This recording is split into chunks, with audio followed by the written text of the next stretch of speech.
Perfecto. Shalom, shalom, muy buenas noches a todos. Bienvenidos una vez más a las clases de la Fundación Orahaim. Les recordamos que nos encontramos en el curso Leyes Noajidas, Fundamento y Práctica, en un nuevo apartado dentro de este ciclo de clases que tienen que ver con la Teshuvah y el mes de Lul, y también con el proceso que se lleva para Rosh Hashanah.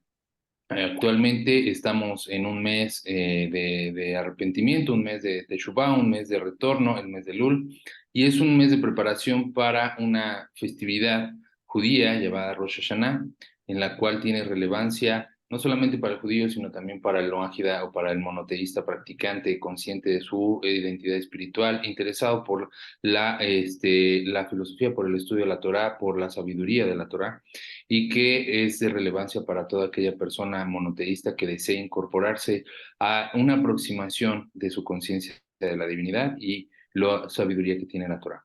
La clase está dirigida por nuestro querido Rabbi Sherkakwa, quien ya va a tener, creo que, si no mal recuerdo, en noviembre, diciembre cumplimos el año, ya tener clases con usted, de haberse incorporado a la fundación, gracias al Eterno, que nos da el placer de tenerlo aquí. Y bueno, un agasajo el poder tener una clase más. Así que sin más preámbulo, los dejo con el rabino. Recuerden, durante la disertación, cámaras encendidas, micrófonos apagados, y después el tiempo de preguntas y respuestas. Adelante, Sí, estimado muchas rabino. gracias. Muchas gracias, Israel. Muchas gracias a todos. Muchas gracias a la Fundación Hora Jaime por este espacio. Y bueno, aprovechando que Israel comentó algo de que yo también estaba pensando, el tema de que ya vamos a cumplir un año, quería preguntarles también a ustedes, así muy brevemente, una opinión de cómo les ha parecido las clases en su crecimiento personal, desde el aspecto de la práctica, que era una de las cosas que se quería llevar. Me gustaría escucharlo unos minuticos, muy breves al principio, sobre cómo ha influido, digámosle, estas clases en su vida, en la parte de práctica. ¿Quién quiere de pronto tomar la palabra? ¿Quién? No todos a la vez, denle espacio a los demás. Rabino, hablo yo. Rabino, un antes y un después. Sinceramente, que la Torah es viva y da vida. Cada día uno va reflexionando, medita. Es meditando, recordando, haciendo como la vaca que hace el proceso, que regresa después que come su alimento. Y en cada momento lo tiene uno allí en la mente, lo tiene uno pendiente, y si de pronto uno falla, uy, se me olvidó tal cosa y la hice, la embarré, Padre Santo, vea, la tengo que mejorar. Claro, Entonces, pues eso pasa en mi vida. La Torah es vida y da vida también a las naciones. Baruch Muchísimas Hashem. gracias a usted, bendito sea el Creador, y muchísimas gracias a usted que se ha dispuesto a enseñarle a las naciones y a cambiar vidas. Y no solamente cambia la vida de uno, rabino, también la impacta en la vida de los que lo rodean a uno. Sí, Usted claro. dice, sí, hay cambio. Baruch Hashem, esa es la idea que se pueda ver un cambio. La señora Alicia también tiene la mano levantada. Adelante. Sí, Salón Rabino. Para mí yo lo veo como un cambio, tiene que haber un cambio, no puede quedar uno estático en lo que creía o en lo que practicaba. Cuando uno hablaba, decía, es que cuando venía, ya yo no digo ese cuando venía de atrás, ya mi mente lo borró, ya es hacia adelante, ese cambiar, el cambiar la forma de hablar, las amistades, ya no se tienen las mismas amistades, ya se tiene otra forma de hablar, se tiene otra forma de pensar y de actuar con una conciencia ya diferente a lo que uno creía. Entonces, sí, para mí ha sido eso y seguir avanzando, que es lo más importante. Muchísimas gracias, señora Alicia. Muchas gracias por su opinión también. La señora Norma y muy brevemente la señora Sunet para comenzar ya con la clase. Adelante. Ah, también levantó la mano Lorena. Vamos a darle la palabra a Lorena, que ella casi no habla, es bastante calladita, entonces vamos a darle el espacio. Voy a ser breve para que Lorena hable más. Sí. Este, Sí. Pues a mí en lo personal creo que me ha ayudado las clases suyas, Rabino, a como hacer clic de tanto conocimiento que a veces uno se llena. En lo personal, aprender a relacionarme con las personas de forma de saber cuándo callar, cuándo hablar, tener la cordialidad con la gente, ¿verdad? No aislarse. Y sobre todo a no saber, sino que entender y asimilarlo, de que si amanecí hoy es porque Hashem confió en mí algo que tengo que hacer y pues así mejorar. Así es, Baruch Hashem. Baruch Hashem. Adelante, señora Suneb. Muy brevemente, para darle la palabra a Lorena también. Adelante. Tiene el micrófono cerrado. Sí, yo creo que una de las cosas que, bendito sea el Creador, he ido desarrollando paulatinamente cada vez más es, bueno, la conciencia divina y el compromiso conmigo misma y con el Creador. Un compromiso fuerte conmigo misma y con el Creador. Un sentido de un propósito que va mucho más allá de las cosas materiales y sobre todo esta conciencia de que hay que no solamente progresar espiritualmente, sino que hay que trabajar en armonía junto con lo material para elevar ambas cosas, la parte espiritual y la parte material en aras del cielo. Yo creo ese compromiso conmigo y con el Creador y conmigo, Sí. por sobre todas las cosas, ese compromiso y con el prójimo, porque siempre estamos de alguna u otra manera, estamos modelando. Yo creo que sea Para un otras gran avance porque mucha gente separa lo material a veces y el mensaje de las actitudes es todo lo contrario, unir lo material y elevarlo a la santidad. Entonces, un gran mensaje. Muchas gracias, señora Sunet. Adelante, Lorena. Hola, buenas noches. Buenas noches. Pues a mí se me ha hecho complicado. Como que las clases aquí son siempre muy prácticas, entonces siempre hay algo que mejorar y hay algo, ya sea qué hacer o qué no hacer. Entonces, como dicen mis compañeros, es un compromiso no solamente con el creador, de alguna manera es un compromiso con la comunidad, con el rabino. Entonces, sí se me ha hecho como que hay ciertos puntos que se me complican mucho, pero siempre vuelvo a una clase o a esta convivencia como en vivo y salgo inspirada. Entonces, aunque ha sido difícil, sé que estoy en el camino correcto y me siento como un reto. Baruch Hashem, Baruch Hashem, la verdad, muchas gracias por sus opiniones. Yo voy a resumir, de hecho voy a leer aquí también la señora Shulamit muy brevemente, dice aquí que despertar de conciencia, acción, claridad, sabiduría, madurez, nuevo sentido, ser para hacer, comprensión de las 7 leyes. En verdad, yo pienso pues que si lo quisiera resumir todo este curso en una frase o resaltar una importancia es el tema de la racionalidad, o sea, de la importancia de la racionalidad que hay que tener en la vida no ágida. Todo eso que ustedes dicen, la conciencia divina, ya empezó hace tiempo, cuando empezaron a tomar clases con diferentes rabinos, empezaron en su proceso también de comprensión, de estudio, todo esto, pero ahora pasan como a un segundo nivel de conciencia. Y ahora no es la conciencia sobre de pronto Dios, porque ya lo tienen claro, sino la conciencia del qué debo hacer. La conciencia que me ayuda a mí a racionalizar los actos que hace el judío y los que yo debo hacer como najida y no conectarme necesariamente haciendo lo que hace el judío. Entonces, hay una parte que yo hice énfasis en la clase pasada y ya con esto empiezo obviamente la clase, que es lo vimos más claro hablando la clase pasada sobre la racionalidad, el aspecto de la razón que debe primar en el comportamiento y en las acciones humanas. Sin embargo, decía yo, y lo expliqué también en una clase que dimos en apartado, di una clase también para mujeres, donde resalté este tema desde el aspecto del recato también, que justo vi algo por allí que en internet alguien me preguntaba sobre el tema del recato. El recato también tiene que ver desde el aspecto de la racionalidad. Hay cosas dentro de lo que es la vida religiosa, vamos a decirlo así, del judío, que tienen aspectos racionales y hay cosas que tienen, muchas de las cosas de la vida del judío, de la vida religiosa, de todos estos rituales, entiéndase ritual como todo lo que hacemos todos los días, tienen mucho énfasis en la suprarracionalidad, o sea, cosas que están más allá de la racionalidad. Esto no significa que los judíos sean más inteligentes o más inteligentes que las naciones, no. Estamos hablando de que a nosotros, a todo lo contrario, se nos ordenó hacer aunque no comprendamos. Hay cosas que no comprendemos, pero tenemos que hacerlas. Tiene un aspecto de suprarracionalidad que está por encima de lo que un ser humano puede entender. Todo esto lo encontramos en la vida judía. Ahora, el Noahida se conecta con el pueblo judío, con la Torá. Entonces, de alguna manera, el Noahida quiere a veces o ve que el judío hace tal o cual cosa, o conoce de las festividades, o conoce del Shabbat.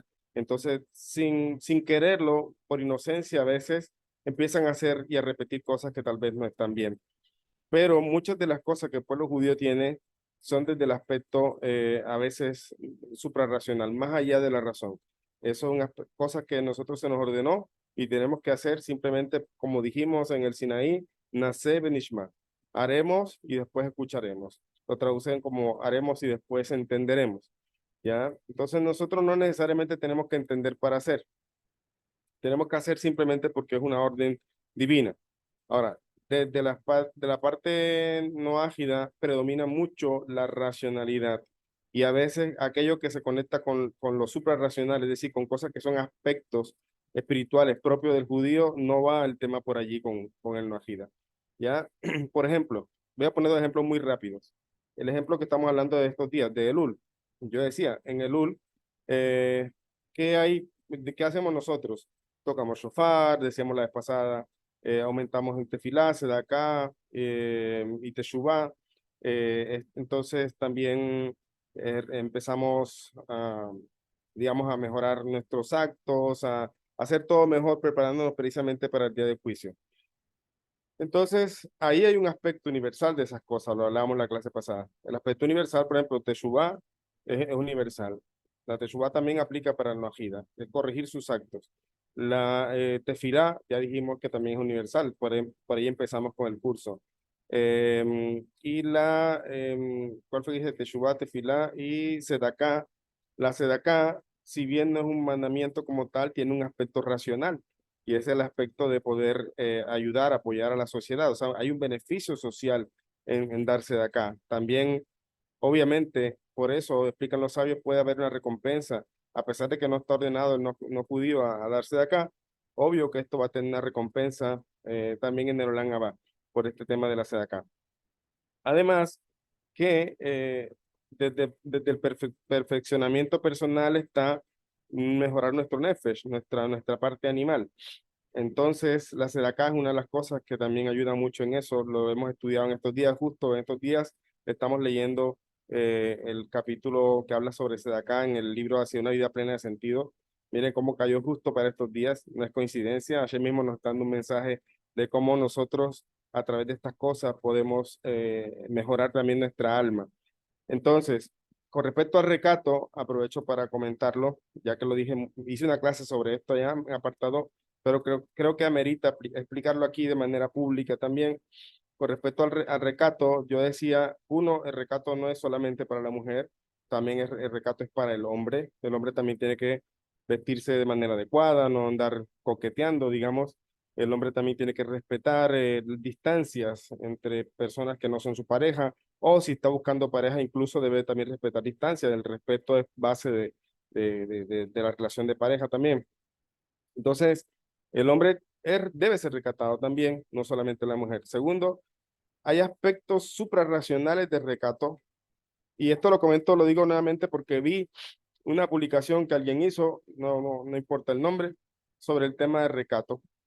Y esta persona decía como que la persona, los que ven deciden qué ven, deciden como que tu mente decide qué ve, si ve algo, o sea, está diciendo en pocas palabras como que tú decides, en pocas palabras vamos a decir así, como si tuvieras un problema mental que de pronto estás viendo algo más allá que no debe ser, es como si fuera una persona con constantes pensamientos hacia pasiones y todo lo demás, es como si ella dijera, esta persona dijera, es que tú puedes ver una persona haciendo tal o cual cosa, o puedes ver una persona semidesnuda.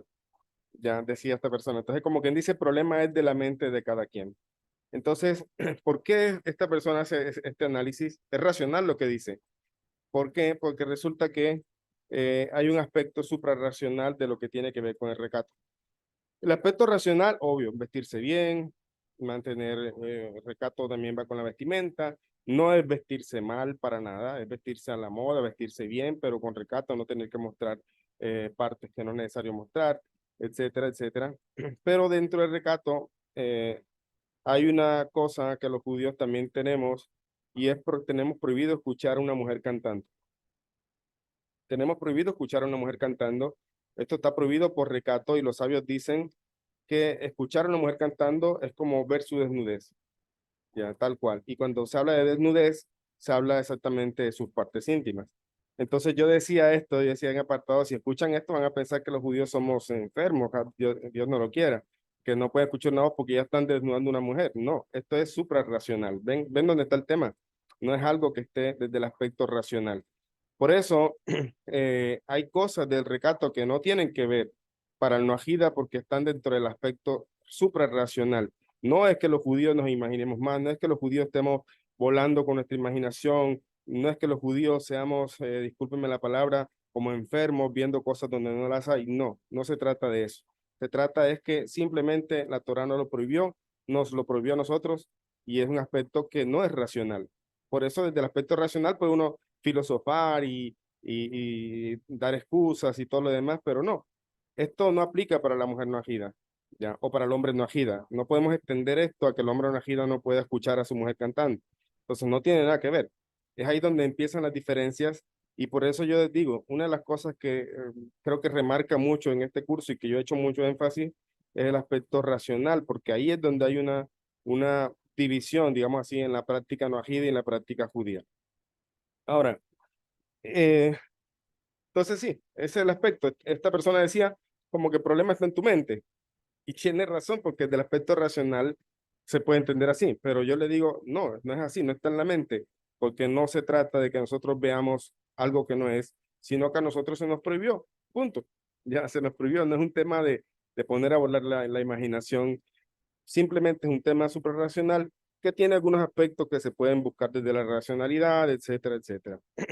Entonces, si yo hago ese énfasis, lo he estado haciendo mucho y lo hicimos al principio con el curso que abordamos de Tefilá y citamos a Iskuni, que Iskuni citaba ese en Bereshit del tema de la racionalidad, pues nosotros tenemos que analizar qué cosas de la vida judía tiene un mensaje para mí como noajida. O sea, yo lo decía en la clase pasada, ¿cuál es el mensaje universal de Elul? ¿Se acuerdan? No es el shofar el mensaje universal, porque el shofar no tiene nada que ver con noajida. Entonces obviamente Teshuvá, Tefilá, Sedakata, esos sí son mensajes universales. ¿Qué otra cosa? También el tema de entender que el Creador está como un momento de mucha más cercanía, como que más presto a escuchar nuestras tefilot, nuestra teshuvá, entonces también es un aspecto universal, no es que él salió al campo de los judíos y no visita a los no judíos, no, el rey está en el campo, está para toda la creación cercano, hay un mensaje universal también. Entonces, siempre nosotros tenemos que preguntarnos eso cuando tengamos la idea o las ganas de hacer algo que el judío hace. Por ejemplo, se aproxima Rosh Hashanah, que se vamos a hablar hoy de Rosh Hashanah, o Yom Kippur, o viene después Sukkot, o viene después entonces más adelante viene Hanukkah. Entonces, nosotros, o digamos las naciones deben entender siempre el aspecto mensaje universal. ¿Cuál es el mensaje universal? Es decir, ¿cuál es el mensaje que yo puedo aprender y que tal vez pueda llevar a la práctica ciertas cosas, pero que no entra dentro de lo que es el mensaje específico para el judío, el mensaje espiritual, lo llaman algunos, el mensaje suprarracional, ¿ya? Hay cosas que no entran dentro de la vida no ágil. Entonces yo creo que ese ha sido un énfasis muy importante en el curso y obviamente Rosh Hashanah y Yom Kippur no es la excepción. Tenemos entonces, ¿cuál es el mensaje universal de Rosh Hashanah? Pues Rosh Hashanah es, como dicen por allí, el cumpleaños de la creación, ¿ya? Es el momento en que se cumple, digamos, el momento en que fue creado el Adán. ¿Ya? ¿Por qué? Porque en ese día, Rosh Hashanah, que significa literalmente cabeza de año, fue el Adán creado. Y el Adán representa la humanidad. Entonces, la humanidad está de cumpleaños. Este es un momento para alegrarse. Hay una connotación de alegría con lo que tiene que ver en Rosh Hashanah. Hay una connotación de regocijo. Hay una connotación de celebrar. Entonces, este mensaje es para los judíos, ¿no? También un mensaje para la humanidad entera. La humanidad entera está cumpliendo años. Es un día para regocijarse. Es un día para darle gracias a Hashem porque nos creó, porque desde el principio que empezó a crear los cielos y la tierra, ya él tenía en mente crear a la humanidad. Entonces, es como sentirse uno que es importante para Dios, ¿ya? Sentirse uno con mucha gratitud, al mismo tiempo sentirse especial.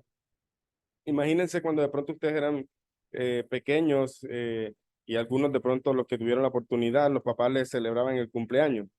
Era un momento donde era el centro de atención la persona, se sentía feliz y sentía que los papás hacían todo y compraban cositas para organizarle el cumpleaños. Bueno, este es un mensaje universal para alegrarnos, para que Hashem nos está permitiendo vivir o darnos cuenta lo importante que somos para Él, ¿ya? A veces nosotros mismos no nos damos cuenta qué tan importantes somos, ni siquiera para nosotros mismos.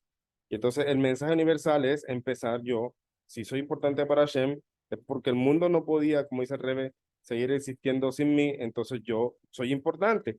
Entonces si tengo un pensamiento necio por allí de que yo, es que yo soy malo para esto, es que yo estoy frustrado, es que yo no he logrado tal cosa, empecemos a pensar que Hashem nos puso en este mundo con un objetivo y todavía estamos aquí porque de pronto hay cosas que falta por hacer, entonces aprovechar ese mensaje para empezar un nuevo año con nuevos propósitos, para proponerme nuevos objetivos de cualquiera de las áreas personales, a nivel de estudio, a nivel de trabajo, a nivel económico, a nivel de corrección personal, a nivel de estudio de Torah, etcétera. O sea, es un momento, Rosh Hashanah, para celebrar y también, ¿por qué no? Reorganizar la agenda, ya, reorganizar la agenda del año. ¿Qué son las cosas que voy a hacer este año? Me propongo esto y esto y esto y empieza, y no ponga fecha, no es decir, no, para julio del año que viene tengo que estar o para el mes de luz del año que viene tengo que haber hecho esto y esto, no, tampoco seamos tan estrictos, pero que algunas de las cosas se puedan cumplir, ojalá la mayoría.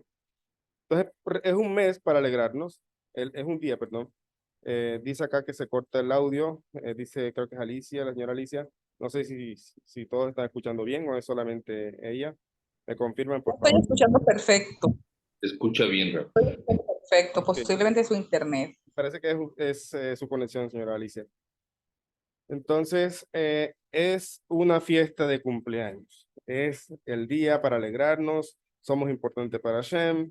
Es un día, como dice el Rebbe también, el Rebbe da un consejo cuando los niños cumplen años, los jóvenes cumplen años. Dice que se alegren con sus amigos, que coman algo, tomen algo y también que se hagan nuevos propósitos o que digan también, bueno, este año voy a esforzarme más, decían los niños, para hacer el Shema con cabana, con cabana. O sea, yo hago Shema todos los días, pero este año lo voy a hacer con más cabana, me voy a concentrar y lo voy a sacar de mi corazón. Entonces, también hacerse propósitos. Es un momento para que las naciones que tienen la conciencia de que Dios los puso en el mundo con un objetivo y que están aquí, obviamente, después de una pandemia y después de un montón de cosas, una cantidad de personas que se han ido de este mundo y nosotros estamos aquí todavía, entonces podemos saber que tenemos todavía mucho que hacer en este mundo y reorganizar nuestra agenda y empezar a trabajar en eso, en todos los aspectos personales, como padre, como esposo, etcétera, etcétera. O sea, háganse su agenda. Y ese es como un mensaje, digamos, universal de Rosh Hashanah. Ahora, hay otro aspecto aparentemente contrario a esa alegría, y es que hay un sentimiento también de duelo en Rosh Hashanah. De duelo no es la palabra, como de temor, ¿ya? Como de temor, de juicio, ¿ya? Entonces, ¿por qué? Porque precisamente Hashem crea al hombre en ese momento, en ese día, pero ese mismo día el hombre pecó. El hombre pecó al desobedecer, al comer del fruto prohibido. Entonces ahí se decreta un juicio sobre la humanidad. El Adán es decretado con su esposa a salir del jardín del Edén. Hashem les permite pasar Shabbat en el jardín del Edén. Después de Shabbat los saca de allí y pone guardias en la puerta del jardín para que no vuelvan a entrar. Entonces, ¿qué pasa? Que hay entonces un sentimiento de duelo, perdón, de juicio, como de temor, como de que Hashem está juzgando a la humanidad también. Y eso no es solamente un sentimiento, es una realidad. Ese día también se está juzgando a la humanidad. Y dice la Mishnah en Masejet Rosh Hashanah, dice aquí, dice como que Hashem, que todos pasan delante de Hashem como ovejas del rebaño en este día. Dice, todos los pueblos del mundo son juzgados según sus obras en Rosh Hashanah. Esto incluye obviamente a los najidas, a las naciones, mientras que el sonido del shofar es único para los judíos, la idea general de arrepentimiento y juicio es importante para todos. Entonces, vemos que además de alegría, además de regocijo, además de celebrar el nacimiento de la humanidad, la creación de la humanidad, también tenemos un aspecto de juicio. O sea, Hashem ese día también está juzgando, está midiendo las acciones de cada quien y las naciones no son la excepción. Ese día también las naciones están siendo juzgadas y dice que pasan delante de él como ovejitas, o sea, uno por uno van siendo puestos delante de Hashem y Hashem tiene ángeles, unas cortes acusadoras, una corte también que son como que abogan por la persona, ¿ya? Entonces se abre el libro de la vida de la persona y se mira sus actos, ¿ya? Y se dictamina, se decreta en ese momento lo que ha de ser para la persona el próximo año. Secreta todo, secreta quién se va a enriquecer, quién va a empobrecer, quién va a curarse, quién va a enfermar, quién va a morir, quién va a vivir, etcétera, etcétera. Todo se decreta.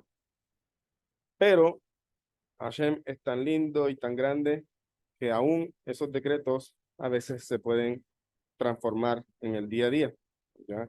Se pueden transformar, eso lo vamos a ver ahorita. ¿Por qué? Porque ese día se decreta. En Rosh Hashanah se decreta. En el caso de nosotros los judíos, se trae de que los decretos se sellan en Yom Kippur, ¿ya? En Yom Kippur expía a Hashem a los pecados de Israel y sella los decretos. En Yom Kippur es diferente. En Yom Kippur tiene más una connotación hacia el pueblo de Israel, ¿ya? En cambio, Rosh Hashanah tiene una connotación hacia la humanidad del aspecto de juicio. Todas las naciones son juzgadas y todos son medidos y a todos se les decreta cosas para su vida. Manteniéndonos todavía hablando de Rosh Hashanah, entonces tenemos que Rosh Hashanah tiene muchos significados también, como dijimos, que, por ejemplo, la creación empieza el 25 de Elul, pero culminó con la creación del Adán el sexto día al final de la creación, o sea que fue el primero de Tishri, que es Rosh Hashanah, más bien cumpleaños del Adán, el aniversario de la creación. Sin embargo, la alegría de este evento es amortiguado por el hecho de que también es el aniversario de la caída de Adán y Java, como dijimos, y debido a que Rosh Hashanah conmemora dos eventos de naturaleza opuestas, es una fiesta llena de significados paradójicos. Es un día de celebración, pero también de juicio y temor. Es un día de alegría, pero también de solemnidad. También es un momento de gran misericordia, como de gran severidad. Entonces, Rosh Hashanah es en última instancia un tiempo de renovación. Es el día en que cada persona debe buscar sus hechos, evaluar sus relaciones tanto con Dios y sus semejantes, corregir los errores y empezar de nuevo. Ese es el mensaje de Rosh Hashanah, el mensaje también universal. La persona todo el mes de Elul está examinando sus actos, tratando de corregir. Rosh Hashanah, el día de juicio, pues mucho más tiene que ser cuidadoso y puntilloso y analítico al mirar sus actos, qué cosas hace, qué cosas debe corregir. Ya es el día del juicio. Entonces, pero, ¿dónde está, digamos, un aspecto místico, digamos, de lo que es Rosh Hashanah? Que, como dijimos, Hashem decreta todo, y en este caso, hablando específicamente del sustento, voy a leer un libro que se llama Superando Impulso, Kuntre Humayam, de Rabbi Shalom Dover, y dice aquí que el Rabbi Shalom Dover expone a continuación una serie dice aquí, de insensateces. Para entender la palabra hay que leer el texto de lo que venía hablando. Entre ellas, la del hombre de negocios que atribuye su éxito a sí mismo y en lugar de a Dios. Esto a su vez lleva a un análisis que explora la naturaleza de la bendición con que Dios concede sustento a la humanidad. O sea, ¿qué es lo que queremos analizar? Lo que dijimos, Hashem decreta cosas en Rosh Hashanah. Entre esas cosas es sustento. Pero aquí vamos a leer sobre el tema del sustento, pero esto aplica en cualquier otra cosa. O sea, todos los decretos que hace Hashem sobre la vida de una persona. Ahora dice, si la bendición proviene de Dios, pregunta Rabbi Shalom Dover, ¿por qué debería uno molestarse en trabajar del todo? Además, nuestros sabios dicen, todo el sustento del hombre se determina en Rosh Hashanah y Yom Kippur. Pero en otra parte se ha declarado, el hombre es juzgado cada día. ¿Dónde está esto? En Rosh Hashanah 16a. En el Talmud, en el Tratado de Rosh Hashanah 16a. Entonces dice, bueno, o sea, es una pregunta lógica. Si ya Hashem decretó el sustento, o sea, ya está puesto ahí, digamos, nada más estoy esperando que llegue el sustento, pues entonces, ¿para qué tengo que trabajar? Más bien me siento a esperar, ¿no? Que llegue el momento que baje todos esos decretos que están ahí arriba. Lo mismo con todo lo demás, todo lo demás. Eso se aplica, estoy pidiéndole a Hashem una pareja, no, ya decretó la pareja, voy a sentarme aquí en mi casa a esperar.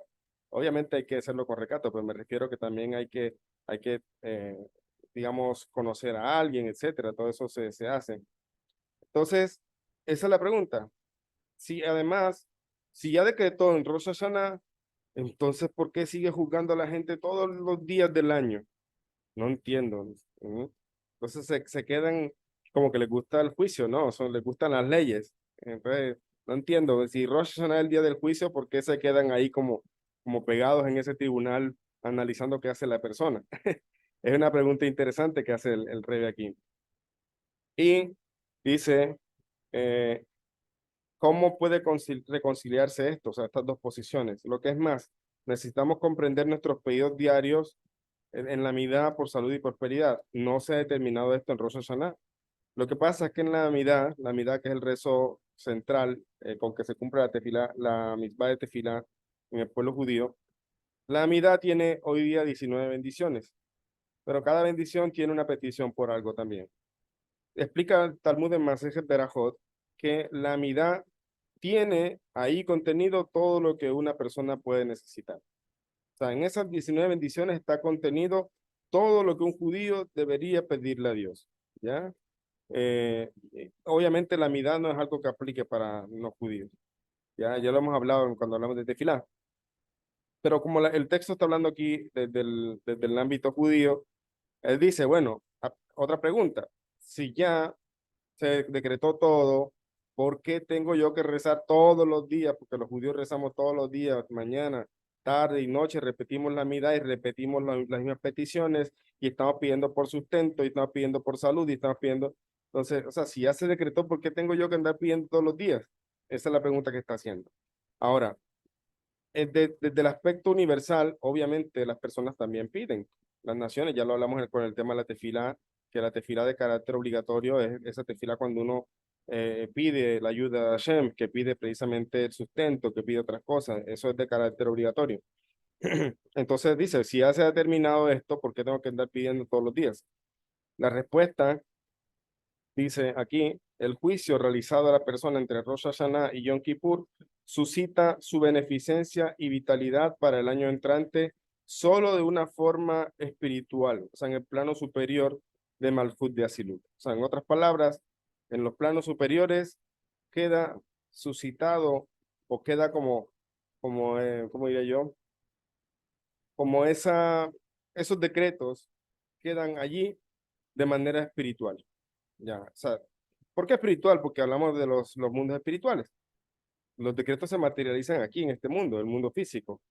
Este mundo físico, yo lo he hablado en otras clases con muchas personas, de pronto no voy a repetirlo del todo para no sonar muy repetitivo, pero ya he hablado de que este mundo tiene un aspecto, es como la parte femenina de este mundo. O sea, es como si fuera femenino el mundo. De hecho, en Kabbalah llamado Nukba o Nekeba, como algo femenino. Y decía que algo femenino completa. Y yo ponía el ejemplo del esposo y esposa que se juntan, el esposo da una semilla y la mujer completa eso en una vida hermosa, un bebé. Entonces la mujer tiene esa gran cualidad de completar, de darle forma, de terminar las cosas. Entonces, este mundo también, desde ese aspecto femenino, lo que quiere decir es que el dador, en este caso Hashem, da desde arriba esa semilla que va bajando y se materializa en este mundo. ¿Ya? Este mundo es cuando toman forma eso que viene de arriba. Entonces, cuando se decretó algo, ese decreto o esa energía o esa vitalidad que llamada bendición o bien que está que emana de Hashem y que está ya en los mundos superiores, necesita bajar de mundo en mundo hasta llegar a este mundo donde se materializa y toma forma. Materializarse entre comillas, porque hay cosas que son intangibles, pero al final de cuentas son cosas que ahora se hacen apreciables en este mundo. Entonces, ¿qué significa eso? Que el juicio diario, dice aquí, es para determinar si la persona es digna de que su bendición se manifieste de una manera física o si es digna o si es indigna y su bendición quedará en su estado etéreo espiritual. Es decir, todos los días se decretó, ahí está el decreto. Pero todos los días se analizan los actos de la persona para ver si la persona se hace merecedora de que eso se le dé, se materialice en este mundo. Eso que ya quedó arriba, si es digna de que eso se materialice aquí. O también hemos hablado de que Hashem, como creador, como el bien absoluto que es él no da nada que sea malo. ¿Ya? Todo lo que emana de él es bien absoluto. Ah, pero entonces, ¿por qué sufrimiento? ¿Por qué tal cosa? Porque es que eso que se llama bien absoluto, que es esa semilla que viene de arriba, cuando llega a este mundo donde toma forma de acuerdo a los actos de la persona, se manifiesta entonces como un bien revelado o un bien oculto, como ya hemos hablado. Un bien revelado es eso cuando la persona le mejoró su trabajo, su parnasá, cuando se curó de alguna enfermedad que tenía, etcétera, etcétera. Pero un bien oculto es cuando la persona tiene algún tipo de sufrimiento. Ese bien está oculto detrás de una capa que no la entendemos como bien. ¿Ya? Entonces, todos los días la persona es juzgada, todos los días la persona es como medida para ver si eso que ya está aquí, que se aprobó, entonces se le puede entregar. ¿Ya? Es como el banco que aprueba un crédito, pero con condiciones. Entonces, empieza a analizar si la persona que pidió que el crédito lleva una buena contabilidad, si lleva las cuentas claras, si en verdad no tiene, como que para ver si le dan la prueba en el crédito. Entonces, es un ejemplo ahí más o menos, porque se acerca. Pero el punto es que todos los días estamos siendo vistos, medidos por Hashem, y los decretos ya se hicieron, sí, pero con nuestros actos podemos hacer que las cosas se manifiesten eh, de una manera o de otra, o que incluso no se manifiesten, quedan ahí. Entonces dice acá, cierto, la beneficencia le ha sido asignada en Rosh Hashanah y Yom Kippur, pero puede llegar a él de una forma espiritual o quizás la recibirá en el mundo venidero. Lo mismo se aplica a nuestros pedidos y plegarias diarias de salud y prosperidad. Aunque estas han sido determinadas entre Rosh Hashanah y Yom Kippur, lo fueron entonces. Sin embargo, solo en un sentido muy general y espiritual, sin ninguna descripción física específica. De modo que cada día rezamos pidiendo que la beneficencia que nos fuera asignada irradie desde Malhut de Asirut y se traduzca en nuestras necesidades materiales. En pocas palabras, que con nuestros actos jalamos esa beneficencia que ya está arriba y se transforme en el resultado de nuestros actos. Nuestros actos son como el recipiente, como vamos a ver ahorita. Dice aquí,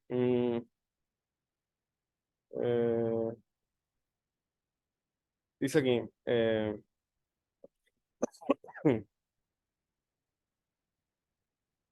dice, cero, pero ¿por qué es esto necesario? ¿Por qué debe venir la beneficencia específicamente por intermedio de los mundos superiores?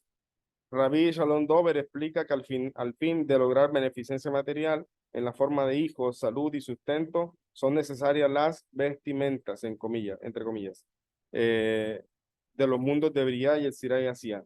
Pues son ellas las que proveen la forma física que la bendición asume. De hecho, es por medio de la ocultación de la iluminación divina que cobra existencia la materialidad física. A medida de que la beneficencia desciende por las diversas etapas de los mundos, se vuelve progresivamente una entidad más tangible hasta asumir finalmente su forma física final. Es interesante observar que la beneficencia asignada entre Rosh Hashanah y Yom Kippur es en consonancia con el estudio de la Torá de la persona y su cumplimiento de Mitzvot en el curso del año pasado. Además, depende de la manera de Teshuvah durante Elul y el mes final, perdón, Elul, el mes final del año. O sea, mucho de lo que se va a decretar depende mucho también de nuestra dedicación y nuestro esfuerzo en estos días de Elul, ya en estos días previos al fin del año, de nuestro esfuerzo realmente en estos días.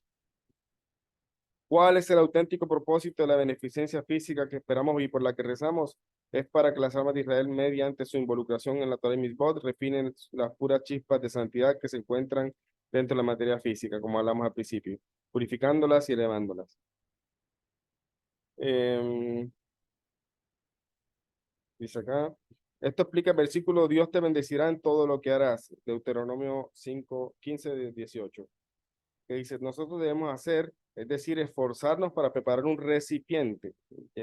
En Hasidut siempre se habla mucho de este término, el término recipiente. O sea, cuando yo hago, estoy creando un recipiente para que la bendición baje a través de ese acto.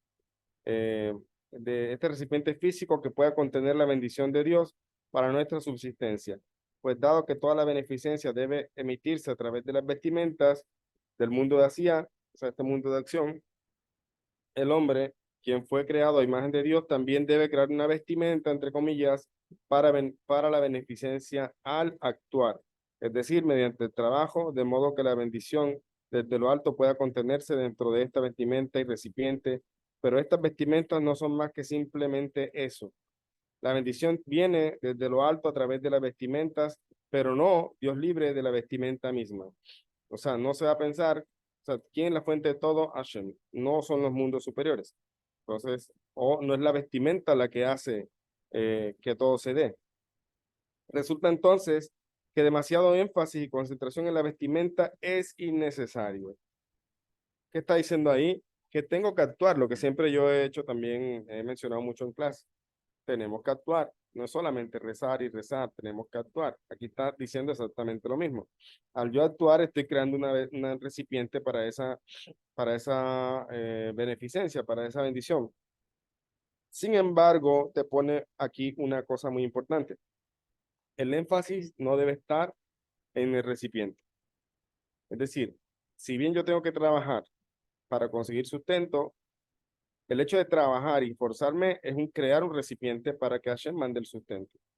Pero si yo por algún momento pierdo el horizonte y ahora me enfoco solamente en la vestimenta, es decir, en el trabajo y en mi esfuerzo, y no dejo un campo, un espacio para también rezar y para también tratar de mejorarme, para ser mejor persona delante de Hashem, para también crecer espiritualmente, entonces yo perdí el horizonte porque mi énfasis solamente está en el recipiente, en la acción. Por eso dice aquí, dice, demasiado énfasis y concentración en la vestimenta es innecesario. En consecuencia, es crucial que la persona rece a Dios, haga teshuvah y sea fuerte en cumplir Torah y Mitzvot a lo largo del año. Es allí por donde debe estar su foco primario. O sea, el recipiente es un enfoque secundario. Torah y Mitzvot es el enfoque primario. Desde el aspecto, obviamente, de Torah y Mitzvot, hay diferencias en el cumplimiento no ágil y judío, ya eso ustedes lo saben. Pero entonces, desde el aspecto no ágida, es precisamente tener mi espacio primeramente para rezar la Hashem y después voy a crear recipiente. O sea, tengo que siempre empezar por meter o incluir a Hashem en mis negocios o incluir a Hashem en mi acción. Es decir, si mira lo que hizo Isaac, por ejemplo. Isaac cuando mandó a Abraham a buscar esposa, él estaba preparándose para recibirla, pero él salió al campo a rezar. ¿Ya? Entonces, si aprendemos de él precisamente que uno primero reza y después actúa. ¿Ya? Voy a hacer este negocio, voy a buscar trabajo, voy a buscar pareja, voy a tratar de mejorarme en esta cualidad. Primero, entonces, encomendarse a Hashem, o sea, confiar.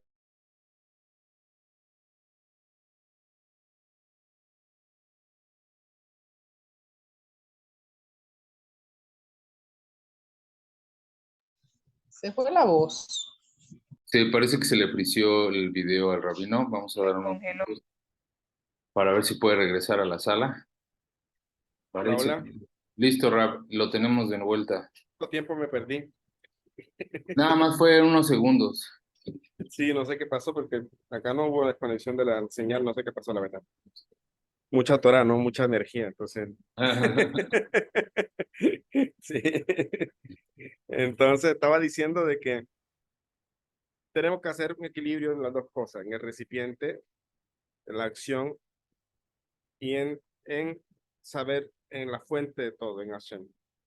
Primero la fuente de todo, o sea, primero rezo, me encomiendo a Él, Hashem, permíteme que esto que voy a hacer, dame tu bendición, que todo salga bien, ayúdame en este plan que tengo, en este proyecto que tengo, yo quiero hacer esto por esto y esto, metan aún en el plan que tienen, por muy material que parezca, metan cómo o piensen cómo con ese plan, proyecto personal, lo que sea que tengan en mente, cómo con eso pueden servir a Dios. Ya, toda acción en este mundo, toda cosa que uno, proyecto personal, familiar, lo que sea, con cada cosa que uno haga en el mundo, siempre puede servir al Creador. ¿Ya? Con todo. Entonces, por ejemplo, Rabino, perdón, Hashem, quiero que me ayudes por favor, quiero llevar a mi familia a unas vacaciones, no sé, pronto 2 días, a mi esposa, que está cansada, que necesita salir un poco, mis hijos también necesitan distraerse, entonces lo quiero hacer para alegrar a mi esposa, para cumplir la misma de alegrar a mi esposa. Entonces, ahí está metiendo un servicio a Hashem, ¿ves? Ahí está pensando en algo divino, en algo aparentemente material. A veces en el caso de los judíos, cuando pedimos por hijos, Hashem, no solamente decimos, dame hijos, ¿ya? No, sino dame por favor la oportunidad de cumplir la mitzvah de Brit Milá, de cumplir la mitzvah de Pidyon Aben. O sea, estamos pidiendo por cumplir mitzvot. Eso es una manera de pedir muy diferente, porque estamos mirando cómo con eso yo le sirvo a Hashem. Yo quiero hacer más mitzvot, Hashem, por favor, dame un hijo más. Quiero que ese hijo, que sea un varón, ojalá, para yo cumplir la mitzvah de Brit Milá, para yo cumplir la mitzvah de Pidyon Aben, que es mi primogénito, etcétera, etcétera. Entonces, no es solamente pedir, sino un truco, entre comillas, truco, muy importante, es cuando pidan, piensen cómo con eso que están pidiendo ustedes van a servir a Hashem, van a alabar al Creador. ¿Ya? Entonces, después de que hagan eso, entonces vayan entonces a crear el recipiente. Entonces, vayan, esfuércense en lo que están haciendo, vayan, trabajen en el proyecto que tienen, vayan, salga a buscar trabajo, ¿ya? Etcétera. Entonces, ese es el equilibrio de las dos cosas. Pero si la persona solamente viene y se enfoca en su proyecto personal y no reza, no encomienda también que Hashem le ayude, entonces es lo que está diciendo al revés. La persona se está enfocando en el recipiente, solamente en el recipiente, y está dejando de lado al que va a llenar el recipiente. ¿Ves?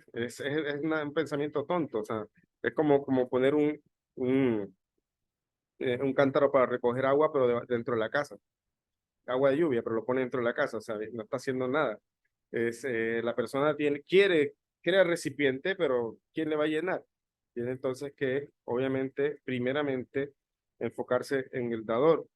Entonces, eso es una de las cosas que el Rosh Hashanah debemos tener claro. Hashem decretó las cosas, pero ahora yo debo esforzarme cada día para que las cosas se vuelvan realidad. Y cada día también debo pedir, cada día también debo encomendarme a Dios. Cada día cuando yo pida, debo mirar cómo yo con eso que pido le sirvo a Dios, no es pedir por pedir. Cuando uno mete a Dios, lo decíamos en la clase esta mañana de Hacer una vida plena de sentido, no esta mañana, el domingo, ayer, que cuando uno pone a Dios de socio, tiene mejor socio de todos. ¿Ya? Y como cualquier socio, cuando uno tiene un socio, cualquier socio, ningún socio va a querer que el negocio quiebre, ¿cierto? Entonces, uno puede tener 2, 3 socios, pero si uno de esos socios no quiere que el negocio quiebre, es una estupidez. O sea, se metió en un negocio que quiere que pierda. Entonces, es una tontería. Obviamente, cada socio está pensando en que el negocio vaya creciendo, que vaya funcionando. Entonces, yo hasta en una petición puedo poner a Dios de socio. Hashem, por favor ayúdame en esto, que con esto quiero ayudar en tal cosa. Con esto te quiero servir de tal cosa, en tal acto. ¿ya? Entonces, cuando uno piensa así también, puede ser que precisamente ese socio te impulse y te haga que el negocio le vaya bien. Entonces, estas cositas son cosas a tener en cuenta muy importantes en Rosh Hashanah, pero no solamente en Rosh Hashanah, sino como dijimos, el año que viene. Yo creo que este Rosh Hashanah debemos celebrar mucho.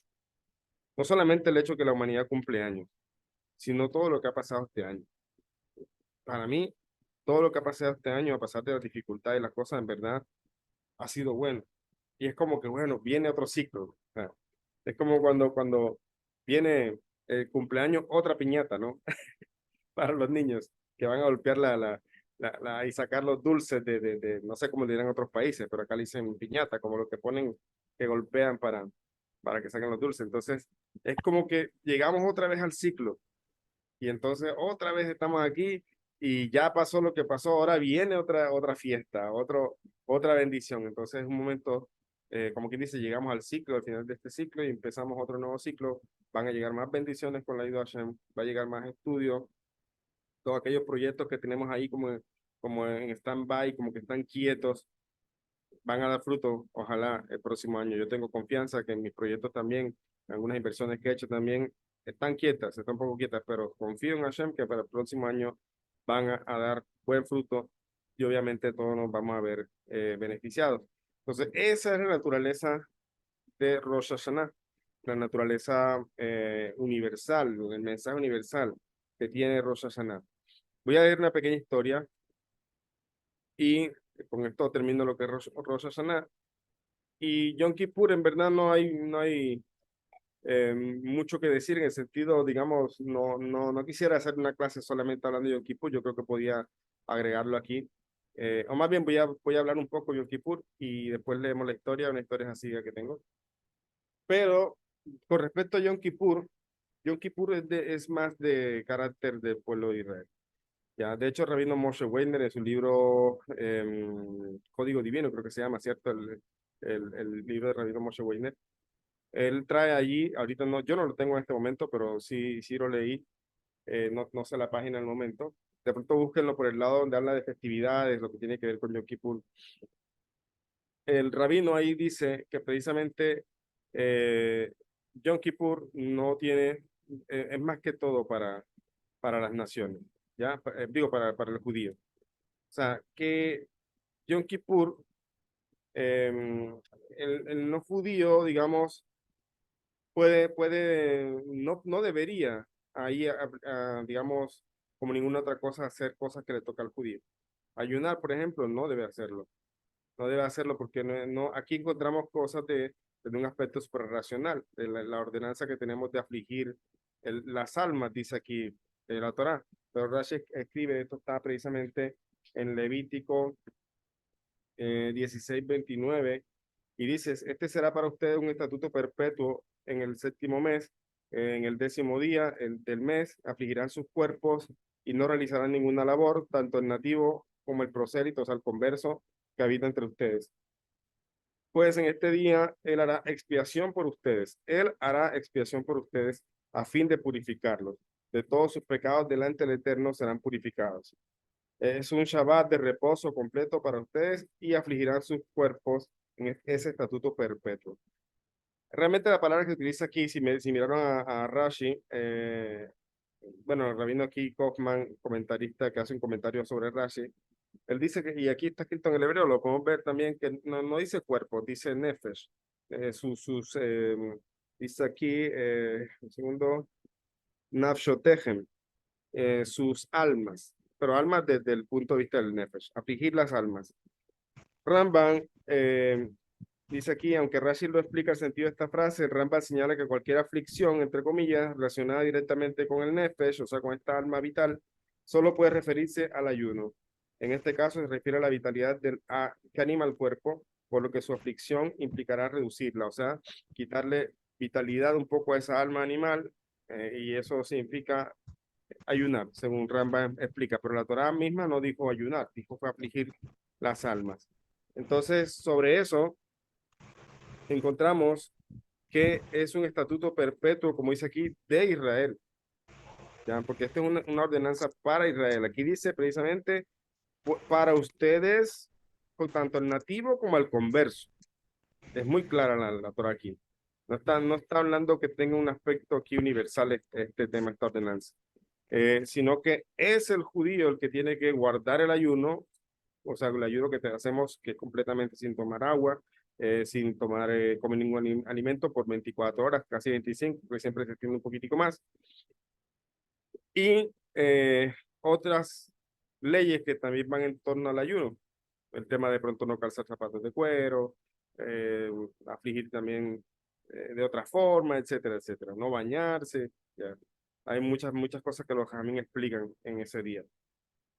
Pero todas estas cosas son de carácter, entre comillas, religioso de Israel o tienen un carácter suprarracional.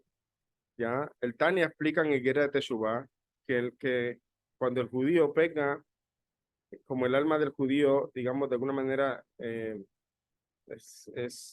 como dice que el pueblo israelí llamado hijo, está como cercano al padre.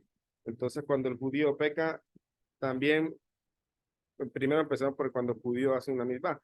Cuando el judío hace misbot, trae precisamente de esa bendición hacia el mundo, ilumina el mundo con esa luz divina del Ein Sof, de Hashem, y precisamente de esa manera debería irse cumpliendo el tema de hacer del mundo una morada para el Creador. Pero eso también implica una responsabilidad. Dice el Tanya en Higuera de Teshuvah que cuando el judío peca, también afecta esas esferas espirituales superiores.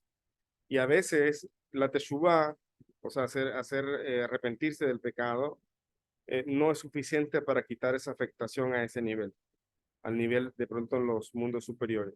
O sea, como quien dice, la gente perdona, pero ahí quedó la afectación, ¿ya? En esos niveles. Entonces, por eso dice, acá dice, pues este día Él hará expiación. Él, no nosotros. O sea, nosotros tenemos que hacer teshuvah. Pero al final, ¿quién hace expiación? Capará. O sea, ¿qué es la capará? Como limpiar todo eso. Él, nadie más. Nadie más lo puede hacer. Entonces, ese día Él hará expiación por ustedes a fin de purificarlos. Ese día es Él el que actúa y logra limpiar esa afectación, digamos, que se hizo con el pecado, que el judío hizo con el pecado a esos niveles espirituales. Entonces, esto es la acción, o lo que se nos manda a hacer a nosotros es cumplir este precepto. Afligir. Entonces, bueno, hay que irse a la Torah oral. ¿Para qué significa afligir? Ya dijimos, ayunar, etcétera, etcétera. Y entonces a través de esto, Él expiará por nosotros. Él quitará el pecado de Israel, porque al final de cuentas, esto viene del día en que Hashem perdonó al pueblo judío de haber hecho la Avodah Zará con el becerro de oro. Eso es lo que pasó, o sea, estos días. En un día como ese, Hashem perdonó al pueblo de Israel por haber hecho el becerro de oro y haberle hecho idolatría y todo esto. Entonces Hashem mismo limpió al pueblo de Israel, Hashem mismo perdonó y quitó la impureza de ese acto de que hizo el pueblo de Israel. Entonces, ¿cuál es el mensaje universal acá? Pues, en verdad, si quisiera buscar un mensaje universal aquí, pues seguiré siendo el tema de seguir enfocándose en hacer las cosas bien, ya, de seguir procurando cada día mejorar delante del Creador. Pero la persona no tendría ni debería asumir ayunos como le toca al pueblo de Israel, porque estaría incurriendo en lo que ya hemos hablado, que se llama Hidushei Da'at, que es inventar una religión, porque no le tocó esto a las naciones, no le ordenó el tema del ayuno. Pero es que yo lo quiero hacer, ya eso cada quien ya debería precisamente aquí el intelecto gobernar esos deseos, es buscar el mensaje universal. El tema y todas las otras leyes que tiene Yom Kippur tampoco competen, digamos. Y el rabino Moshe Weiner precisamente dice que precisamente este día de Yom Kippur no es algo como que tenga mucha relevancia para las naciones, ¿ya? En ese sentido. No es como Rosh Hashanah, que si está dicho, todas las almas pasan delante de Hashem como si como si fueran ovejitas, que las va contando, las va juzgando. Entonces, ese es un carácter, eso hay que entenderlo con respecto a Yom Kippur. Ya, Yom Kippur es un día de expiación, pero de expiación de Israel. Y si tiene algún mensaje universal, es el tema de mantenernos siempre cuidadosos de nuestros actos. Si bien unos días antes Rosh Hashanah fuimos juzgados y entonces hicimos las cosas bien, entonces Yom Kippur debería ayudarnos a recordar de que nuestros actos deben ser constantes, deben ser buenos en todo momento. Ese es como mensaje de Yom Kippur. Y para terminar, voy a leer aquí una historia, un pequeño maíz que tengo aquí, que se llama Las sanguijuelas de Elul. Así se llama. Dice así: cuando Rab Dover, el mismo que escribió el libro de que estamos leyendo en su momento, el segundo rebbe de Chabad, tenía 5 años, estudió y recibió Jinuj, o sea, su educación, bajo la tutela de Reb Ber, el Melamed tutor. Estudiaban en la casa del médico Reb Abraham. Una vez escuchó al doctor Abraham exclamando: ya estamos bien entrados en Elul y aún no he preparado las sanguijuelas. Recuerdo, no sé si han visto ese tratamiento que se hacía, como que le ponen a las personas sanguijuelas para sacarle la sangre, el exceso de sangre o sangre que yo no conozco mucho de eso, pero sí sé que es como un método tradicional que hace mucho tiempo se hacía también y como lo está retomando como para limpiar la sangre, no sé. Entonces, el médico aquí, en la casa que están estudiando, en la casa del médico, el médico dijo: uy, ya estamos casi entrados en el Elul y no he preparado las sanguijuelas. Dice, las sanguijuelas se preparan y empleaban para fines curativos y solo salían durante los cálidos meses de verano. O sea, porque después de Elul ya viene, en Sukkot más o menos empieza el invierno en Israel. Y en otros países también se empieza a bajar más la temperatura. Entonces dice, cuando el joven Dover llegó a la casa después del Heider, de la escuela, solía pasar tiempo en compañía de los Hasidim que estaban en la habitación contigua a la sala de su padre, Rabbi Neur Salman, el Alter Rebbe. Un día los vio sentados charlando allí y se pusieron a reír. Al escucharlo, el pequeño lo sorprendió y les dijo: estamos ya profundos en el Ul, aún no han preparado las sanguijuelas y están aquí sentados riéndose entretenidos. Les preguntó el niño, les pegó regaño al niño. O sea, repitió lo que escuchó del papá. Entonces, y salió de la habitación el niño. Inmediatamente asumieron de que se trataba de un board que había escuchado, o sea, ¿cómo diría? Como algo que escuchó de su padre. Su padre el Rebbe, por lo que comenzaron inmediatamente a reflexionar profundamente en su significado. Llegaron a la conclusión de que así como las sanguijuelas se usan para extraer la sangre enferma o sobrecalentada de un paciente durante el mes de Elul, el último mes del año, uno debe quitarse los deseos y pasiones negativas con preparación para Rosh Hashanah. Cuando aquel desarrollo y fabrengen de los Hasidim llegó a los oídos del Alter Rebbe, él dijo: así nos indicó el Baal Shem Tov, aprender una lección en Avodat Hashem de cada cosa física que uno ve o oye. Quien siga este camino y utilice todas las cosas físicas para mejorar la mejora espiritual, inculcará en sí mismo y en sus descendientes una chispa de inspiración para servir a Dios. Durante varias generaciones los Hasidim recordaban que aquel Rosh Hashanah el suelo estaba mojado de las lágrimas por el impacto que hizo esta enseñanza del pequeño futuro Rebbe de 5 años. Y en Simchat Torah de aquel año los zapatos de los Hasidim se desgastaron y rasgaron en los bailes inspirados por la promesa del Alter Rebbe. La enseñanza, ¿cómo cae en esta enseñanza aquí? Lo que estábamos diciendo. No es solamente Rosh Hashanah. Ay, qué bonito Rosh Hashanah. Una cosa que se me olvidó decir, el tema de la comida. Quieren hacer comida, es bueno, que se alegren. Es como un momento para alegrarse. Es bueno hacer comida, es bueno compartir en la familia. Deberían hacer una comida, o sea, es bueno. Incluso en esa comida no está de más, eso me olvidó decirle, no está de más incrementar en cosas dulces, poner miel en la mesa, manzanas, otras cosas que según la costumbre explican que llaman abundancia.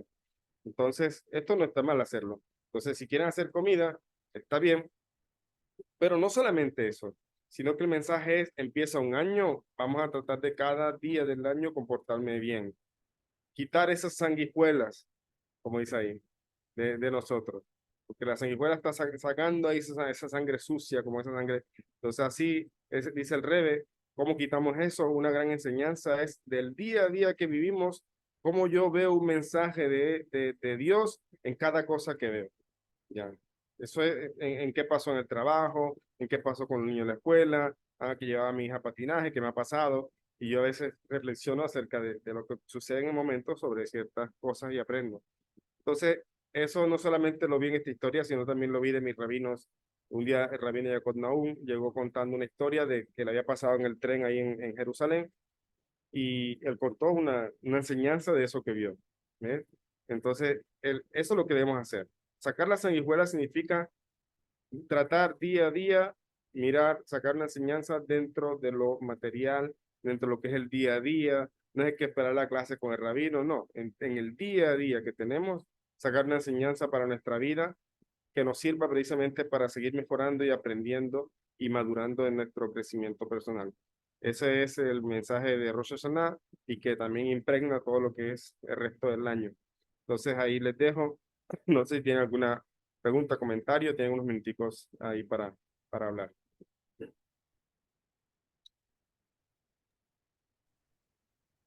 Muy bien, vamos a dar paso a las preguntas. Si hay alguna persona que quiera participar, quiera hacer alguna mención. Como decía el Rabo al principio, uno a la vez. Dejen hablar a uno. No, bueno, si no hay preguntas. Mira, aquí dice, por acá Tom tiene una pregunta en el chat. Francisco escribió cada día como una pequeña vida. Así es, qué buena reflexión. Dice Tom, por qué lo quiere y cómo servir a Shem con ello. Sí, lo que estamos hablando de las acciones. Y dice, se nos perdona a nosotros en Yom Kippur. Mira, sí tiene, como decía, hay un carácter de expiación de Capará que tiene que ver específicamente con Israel. Pero obviamente en estos días son días de perdón, o sea, son días de, como dijimos, días de reflexión, días de introspección. En Rosh Hashanah se juzga a la persona, ¿ya? Pero, y también se puede perdonar en Rosh Hashanah, porque precisamente eso es el tema de Rosh Hashanah. Lo que pasa en Yom Kippur, como decía, es que Hashem hace capará o sea, limpia la causa, no la causa, limpia el efecto del pecado del pueblo de Israel. Él limpia el efecto de los pecados de Israel. Ahora, con respecto a capará, desde el punto de vista de Yom Kippur, sí tiene como digo, un aspecto también desde el aspecto de perdón, ya, desde el aspecto, como diría, básico del perdón, o sea, como que la gente perdonó. Ya, sí tiene ese aspecto, pero el aspecto para el pueblo de Israel no solamente es un perdón, sino que hay una limpieza. Como dice él expiará, él limpiará todo lo que se produjo también y que el ser humano no puede cambiar, solamente Hashem lo cambia y él lo limpia. Pero se refiere de ese punto. Desde el aspecto de perdón, como dijimos, desde Rosh Hashanah ya se empieza ese proceso de perdón, porque dijimos que todo el mes de Elul es Teshuvah, se da acá tefilá. Se debe incrementar en estas cosas. O sea que ya uno debe estar haciendo teshuvá. ¿Y qué dicen, enseñan los sabios? De momento que uno hace teshuvá completa, de corazón, sincero y promete no volverlo a hacer, ya Hashem le perdona inmediatamente. Inmediatamente le perdona. Inmediatamente. Lo que pasa es que a nivel de Yom Kippur hay unos pecados para el pueblo de Israel que son muy graves, que digamos es Hashem quien tiene que actuar, ¿ya? Quien tiene que actuar ahí para limpiar el efecto de esos pecados. Y a veces llega sufrimientos para poder escapar, etcétera. Pero tienen mucho que ver precisamente con preceptos judíos que cuando se transgreden tienen un efecto mucho más negativo y que incluso por mucha teshuvá que uno haga, Hashem mismo no lo perdona, sino solamente hasta que llegue ese día, Yom Kippur. Ya, Yom Kippur. Entonces, eso lo explica el Tania Higuera Teshuvá, de que la persona puede, hay pecados que son tan graves que Hashem los perdona, pero como que el juicio queda ahí parado hasta que llega Yom Kippur y en ese día, Hashem con el día expía, o sea, limpia, ¿ya? Pero en cambio con las naciones no es necesario tanta limpieza, vamos a decirlo así, porque no hay pecados tan graves. Vamos a decirlo así. Muy bonito por Israel, porque tiene 613 mil votos, y qué difícil es de pronto pensarlo, pero hay más obligaciones. Y no me refiero a más mitzvot, me refiero a más responsabilidad. Hay un pecado que de pronto un ágida lo hace, que puede ser pecado, pero no es tan grave como cuando lo hace el judío. ¿Ya? Hay pecados que son mucho más graves cuando lo hace el judío. ¿Ya? Entonces, es el tema de lo que es cuando se llama que pueblo santo, son pueblos separados.